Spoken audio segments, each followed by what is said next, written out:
السلام علیکم عزتمنو ډیرو دوستانو په کمنټ کې دا پوښتنه کړې ده چې نجیب پیر د دلربا په نامه باندې چې یادېږي چې دې تر اوسه واده کړی دی او که نه دی کړی.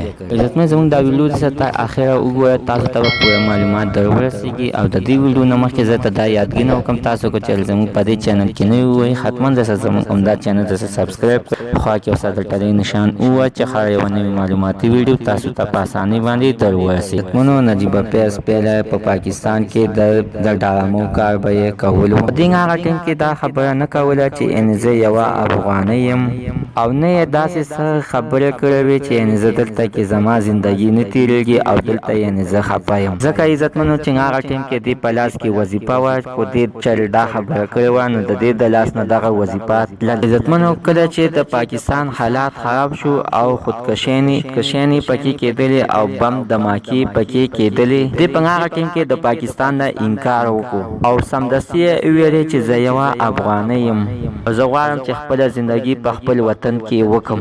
نو د هغه ټیم نه دا لاره سفر شوه او افغانستان ته لاړل. بیا په افغانستان کې په یو تلویزیون کې کار کولو او چې تر اوسه پورې هغه تلویزیون ورته سره کار کوي او خپله ښه خوشحاله زندګي کوي. غواړي چې زه واده کول نه غواړم، ځکه چې هلکان ماته څه ښکاري نو زه خپله یو هلک په نسبت باندې ګرځم او زما د خوښې هلک ماته نه میلاویږي او هر چا سره د ټیم پاسي ګپ شپ لګوم او هر چا سره ټیم پاسي خنداګانې کوم.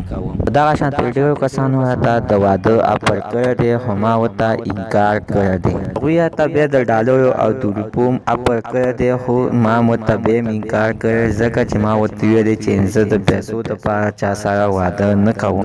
زموږ نننۍ معلومات د دې ځای پورې د نوي معلومات دپاره زموږ همدا چینل ته سبسکرایب کړئ، خوا کې یو ساده ټلۍ نشان ووهئ چې هر یوه نوې معلوماتي ویډیو تاسو ته په اسانۍ باندې در ورسېږي.